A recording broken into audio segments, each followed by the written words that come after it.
Parte 1. A arquitetura do horror e a invasão do invisível.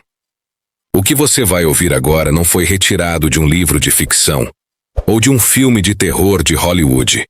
Se os cientistas, médicos e parapsicólogos com diplomas acadêmicos não tivessem assinado os laudos oficiais e filmado o horror com os próprios olhos, ninguém acreditaria. Em 1999, no bairro de Beberibe, na periferia de Recife, uma força invisível e altamente violenta iniciou uma caçada implacável contra uma família humilde. Diante de pesquisadores em choque, copos explodiam no ar. Pedras ferventes brotavam do teto e marcas profundas de garras rasgavam a carne das vítimas à luz do dia.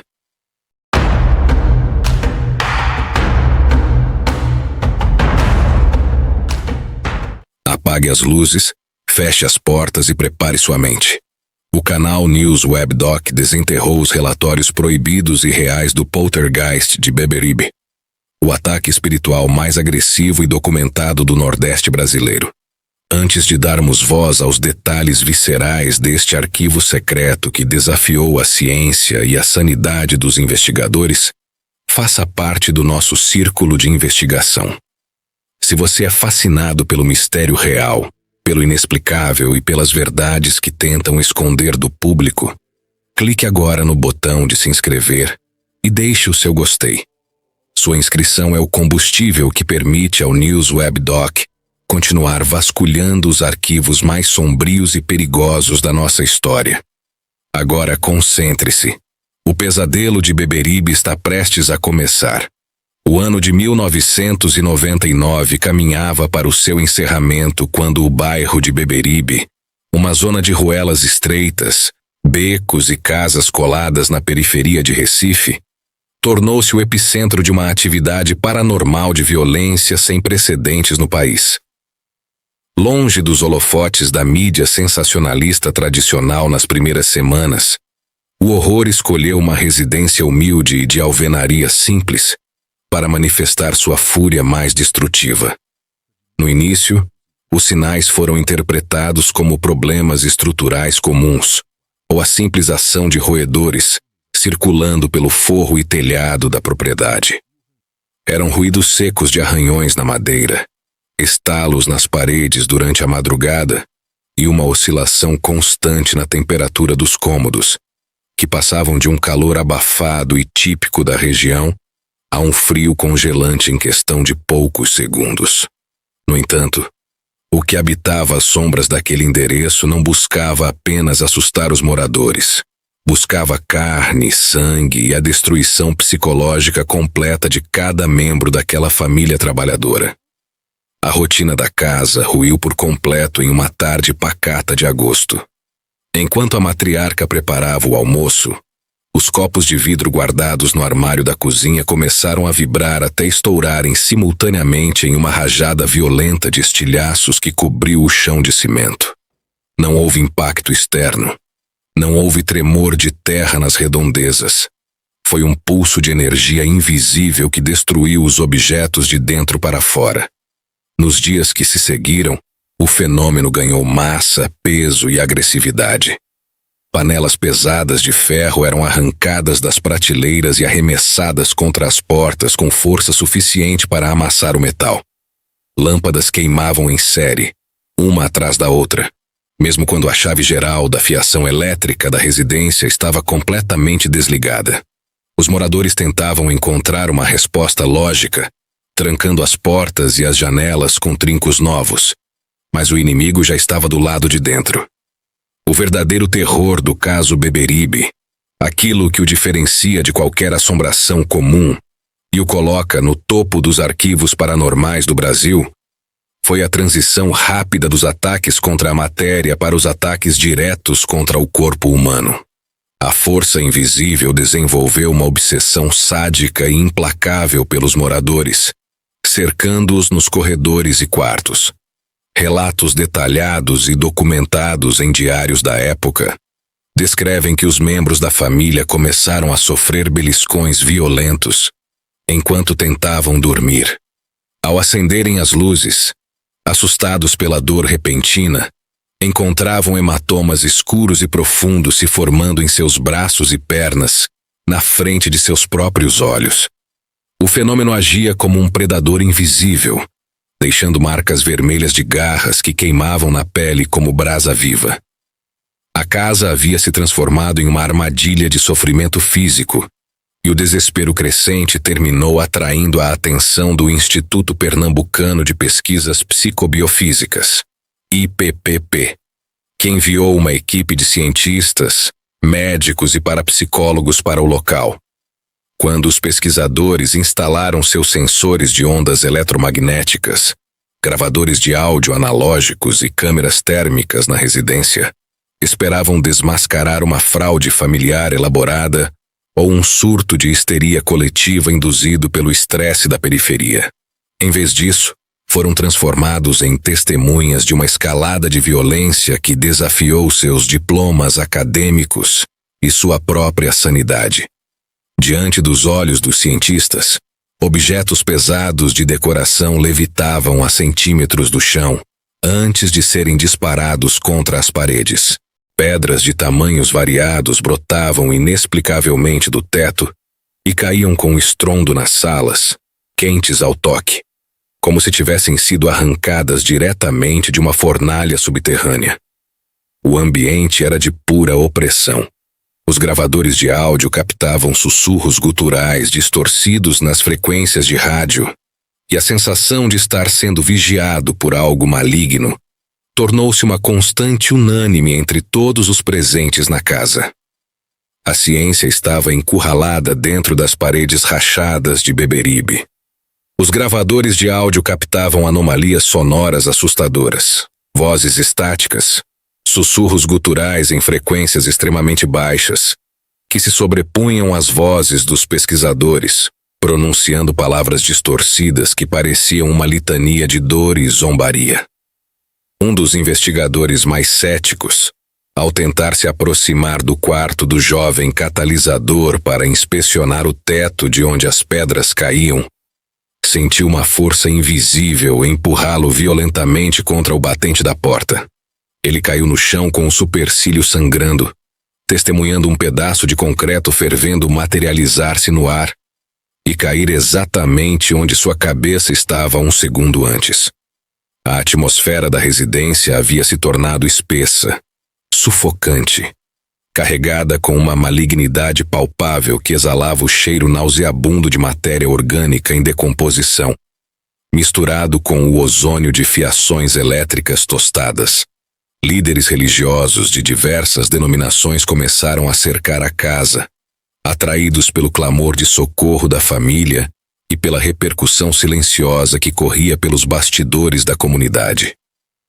Padres católicos, pastores evangélicos e chefes de terreiros de Umbanda e Candomblé se revezavam nos limites do terreno, tentando trazer um pingo de alívio espiritual para aquele inferno doméstico. No entanto, a presença dos símbolos sagrados e das preces parecia atuar como um combustível altamente inflamável para a entidade. Durante a leitura de salmos por um pastor local, uma Bíblia pesada foi arrancada das mãos do religioso por um puxão invisível e atirada pela janela aberta.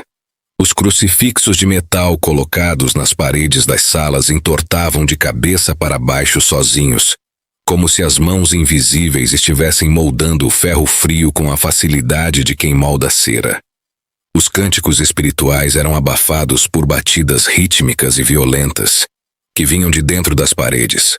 Um som oco e pesado, como se dezenas de punhos estivessem socando os tijolos pelo lado de dentro da alvenaria sólida, tentando encontrar uma saída para a luz ou uma entrada definitiva para o mundo dos vivos. A fragmentação da sanidade daquela família estava completa. Eles já não sabiam se o sol nasceria no dia seguinte ou se seriam consumidos vivos pela escuridão que respirava ao redor de suas camas. Parte 2. A saturação da carne e o veredito do inexplicável. A chegada da terceira semana de investigações do Instituto Pernambucano de Pesquisas Psicobiofísicas coincidiu com o período mais sombrio e violento do caso Beberibe. A força invisível que controlava a propriedade parecia ter se adaptado à presença dos cientistas e de seus equipamentos, desenvolvendo uma inteligência predatória e refinada que usava os testes e o estresse dos pesquisadores como uma fonte adicional de energia. O foco dos ataques físicos estreitou-se de forma cruel e obsessiva sobre o corpo do jovem catalisador. Ele já não conseguia ingerir alimentos sólidos, pois os pratos que eram servidos a ele viravam misteriosamente no chão, ou a comida azedava instantaneamente, exalando um odor de podridão na frente de todos. O rapaz definhava a olhos vistos, sua pele ganhando uma coloração cinzenta e seus olhos exibindo pupilas dilatadas pelo pânico contínuo. Durante as longas e frias sessões de monitoramento noturno conduzidas pelos parapsicólogos, o quarto do adolescente transformava-se em um teatro de pura perversão física. Enquanto as câmeras gravavam no escuro sob a luz infravermelha, o jovem dava gritos agudos, desesperados, que ecoavam pelos becos de Beberibe, fazendo os cães da vizinhança uivarem em sincronia. Diante dos olhos das testemunhas e dos peritos que seguravam as lanternas, arranhões profundos e perfeitamente paralelos começaram a rasgar a pele de suas costas e tórax em tempo real. Não havia nenhum objeto por perto. As mãos do rapaz estavam imobilizadas pelos médicos para garantir a segurança e provar a ausência de automutilação. A carne simplesmente se abria, como se garras invisíveis de uma fera imensa estivessem desenhando linhas de sofrimento na pele do jovem, vertendo filetes de sangue escuro que empapavam os lençóis da cama. O sofrimento era físico, visível e documentado em relatórios médicos oficiais que descartavam qualquer patologia dermatológica conhecida. Os parapsicólogos do IPPP, confrontados com a brutalidade dos fatos, começaram a desenhar o diagnóstico técnico do caso. A teoria científica dominante para fenômenos dessa magnitude aponta para a psicocinese recorrente espontânea, RSPK, um processo onde uma mente humana sob severa opressão psicológica, estresse crônico reprimido e traumas emocionais profundos passa a descarregar essa energia psíquica de forma física e descontrolada no ambiente ao redor, manipulando a matéria, criando combustões espontâneas e movendo objetos sem o uso dos músculos. No entanto, os próprios cientistas admitiam em seus diários de campo que a teoria da RSPK parecia insuficiente para explicar a malícia deliberada, a inteligência focada e o sadismo que a entidade demonstrava. Havia uma vontade consciente operando na casa, algo que conhecia os medos mais profundos de cada morador e usava essa informação para torturá-los metodicamente. A atividade poltergeist atingiu seu clímax destrutivo quando começou a provocar incêndios espontâneos dentro dos cômodos trancados. Em uma madrugada escura, enquanto a família e os investigadores tentavam descansar na sala central, um calor insuportável e uma fumaça preta e tóxica começaram a sair do quarto do jovem. Ao arrombarem a porta, encontraram o colchão queimando de dentro para fora. Não havia fósforos. Não havia velas acesas, não havia fiação elétrica passando por baixo da cama. O fogo nascia do centro das fibras do tecido, uma combustão espontânea que desafiava a química tradicional. Enquanto apagavam as chamas com baldes de água em meio à fumaça cegante, focos idênticos de incêndio começaram a brotar nas roupas guardadas dentro das gavetas do armário da mãe e nas cortinas da sala. A entidade estava decidida a queimar a casa com todos dentro, transformando o lar em uma pira sacrificial alimentada pelo terror. Os rituais religiosos de purificação espiritual intensificaram-se na tentativa desesperada de salvar a vida do rapaz. Pastores e sacerdotes passavam noites inteiras em vigília, ungindo as portas com óleos sagrados e recitando preces de libertação. Durante um desses rituais de desobsessão mais intensos, o ambiente reagiu de forma assustadora. As telhas de amianto começaram a vibrar com tanta força que parecia que um helicóptero militar estava pousando diretamente sobre o teto da residência. Um som de gargalhada ecoou pelas frestas das paredes, uma frequência vocal que nenhum ser humano conseguiria reproduzir, misturada com o som oco de ossos se quebrando por debaixo do piso de cimento. Os crucifixos fixados nas paredes entortaram e caíram, e o cheiro de enxofre ficou tão denso que vários presentes começaram a sufocar e vomitar, sendo obrigados a evacuar o recinto às pressas para respirar o ar poluído da rua.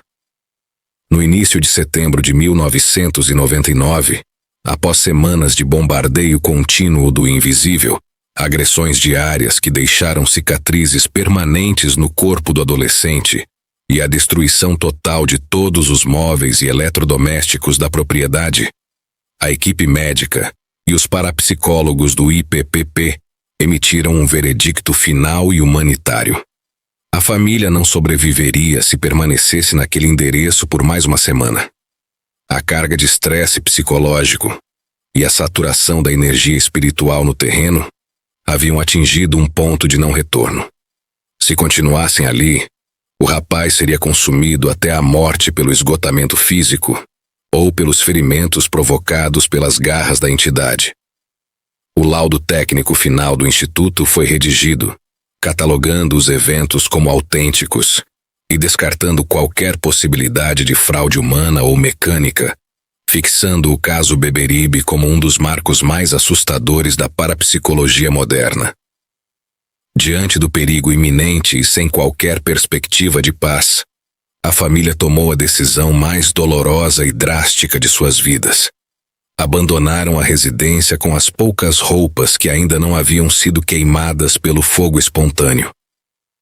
Eles fugiram nas primeiras horas da manhã, deixando para trás as paredes chamuscadas, o chão coberto por poeira de vidro e pedras ferventes, mudando-se para o interior do estado sob nomes falsos para tentar encontrar o anonimato e proteger o filho do assédio da imprensa e da fúria da entidade.